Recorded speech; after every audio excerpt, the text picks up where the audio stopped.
13,000 banks. That is not a typo.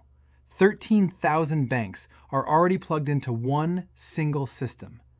And Ripple just quietly placed XRP right inside it. Let that sink in for a second. 13,000 banks. The kind of names you'd recognize instantly, connected to one platform that moves trillions of dollars a year. And here's what almost nobody caught. Ripple didn't just build near that system. They own it. And they just dropped XRP and their own stablecoin directly inside it. So while everyone argues about the price, XRP quietly slipped into the plumbing that thousands of banks and giant corporations already run on every single day. Not a promise, not a someday, it's already there. And once you understand how this system actually works and what it means when XRP lives inside it, you're going to see this whole market completely differently. Let me show you. Quick note before we start. This is not financial advice. I'm just breaking down what Ripple actually announced and what its own executives said. Anything about the future is a projection, not a promise. So protect your family, do your own research, and don't let anyone rush you, including me. All right, let's get into it. So let's start with the thing that makes this so big. And it goes back to a move Ripple made that a lot of people slept on. In late 2025, Ripple spent about $1 billion to buy a company called GTreasury. Now, if you've never heard that name, that's kind of the point. GTreasury isn't flashy. It doesn't trend on crypto Twitter, but it is a quiet giant. It's a treasury management system, which is basically the control center that big companies use to manage all of their money. Their cash, their payments, their accounts, all of it. And here's the scale of what Ripple bought. That system moved around $13 trillion in payments in a single year. 13 trillion. For everyone from smaller businesses all the way up to Fortune 500 giants. And it's connected to roughly 13,000 banks. So Ripple didn't try to build a bank from scratch and beg the industry to come use it. They did something much smarter.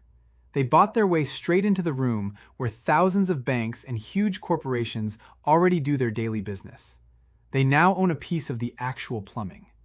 Now stay with me, because this is where it gets good. Because owning that plumbing is one thing, but what Ripple did next is what should have every XRP holder paying attention. They took XRP and they put it directly inside that system. So the obvious question is, what does that actually look like in practice? Let me show you. All right, here's what Ripple actually built, and it's genuinely clever. Earlier this year, Ripple Treasury launched something called digital asset accounts. And in plain English, here's what it does. It lets a company's finance team hold and manage XRP and Ripple stablecoin, RLUSD, right next to their regular cash, in the same dashboard, in the same account structure, valued in real time, recorded with the same discipline as every other dollar they manage. Think about how big that shift is. Before this, if a company wanted to touch digital assets, it was a whole ordeal. Separate crypto wallets, separate custody providers, separate systems that the finance team didn't understand and their auditors didn't trust. It was a headache, so most companies just didn't bother. Ripple basically erased that headache. Now the digital assets sit inside the same tools the CFO already uses every single day. No new wallet to figure out, no separate platform. XRP and RLUSD just become another balance on the screen, right alongside the company's cash. And that's why one Ripple executive described it perfectly. He said, "This is not a crypto story. It's a corporate finance story. And it's arriving at the CFO's desk." That line matters, because it means XRP isn't being sold to crypto traders here. It's being handed to the most careful, most risk-averse money managers in the entire business world, in a form they can actually use. So we've got XRP inside a system connected to 13,000 banks, sitting on the CFO's desk. But you might be wondering, okay, why would a big company actually use it? What's the real benefit? And the answer to that is where the trillions come in. Let me explain. So here's the part that reframes everything. And it comes straight from a Ripple executive named Jack McDonald, who runs their stablecoin business. For years, everyone assumed the big use case for this technology was cross-border payments. sending money between countries, fast and cheap. And yeah, that's real. But McDonald said something that flips the script. He said, the biggest opportunity isn't cross-border at all. It's something much closer to home. It's corporate treasury. Now, let me make this real for you, because it's actually brilliant once you see it. Think about a giant company. At any moment, it has enormous piles of cash just sitting there. And here's the problem. On nights, on weekends, on holidays, that money is basically frozen. The old banking system clocks out. So all that capital just sits idle, doing nothing, for huge chunks of every single week. Now imagine that same cash as a digital dollar that works 24/7. Suddenly, it never sleeps. It can settle instantly, anytime. It can earn yield on the weekend instead of sitting dead. It can move between company branches in seconds instead of days. McDonald pointed to something like 1,200 corporate finance teams they already work with, who make payments all day long, and who could unlock all that trapped capital.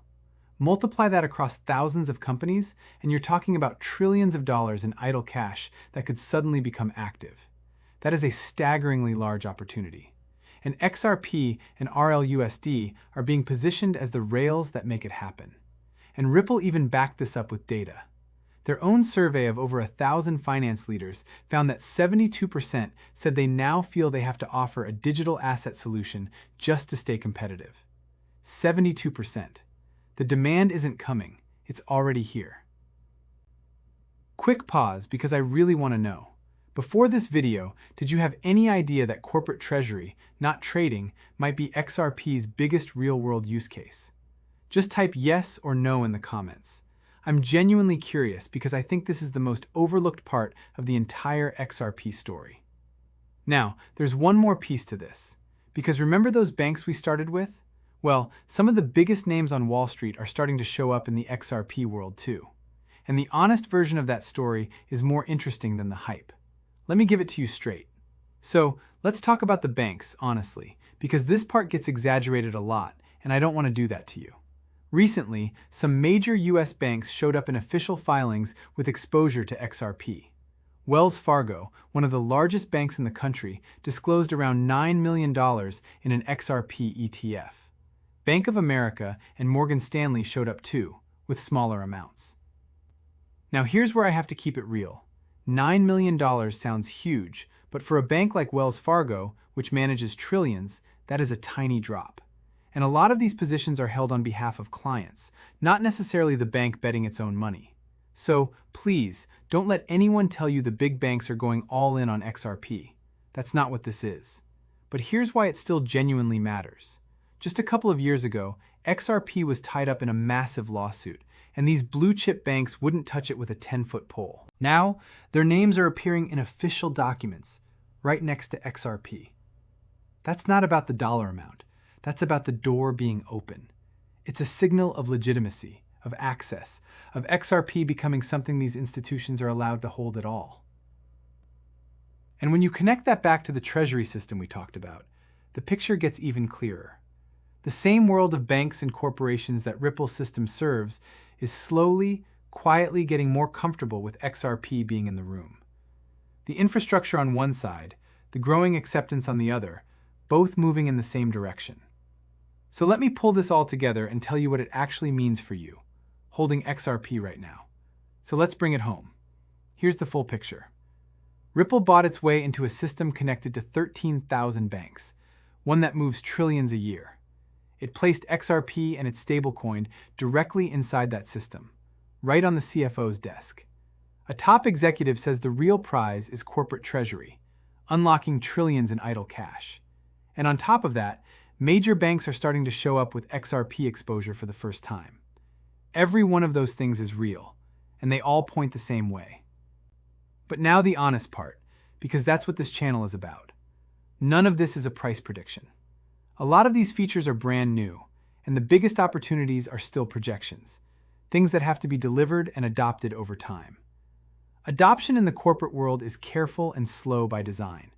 So this is a direction, a powerful one, not an overnight event. So what do you actually do with this?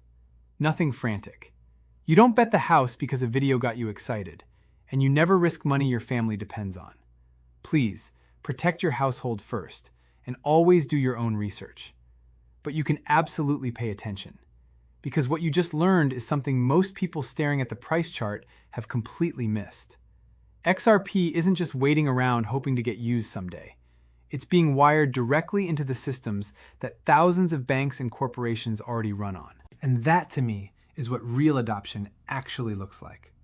Not loud, not flashy, just quietly showing up inside the machine that runs global business, one connection at a time.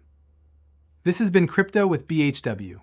We're early, the foundation is being poured, and I'll see you in the very next one.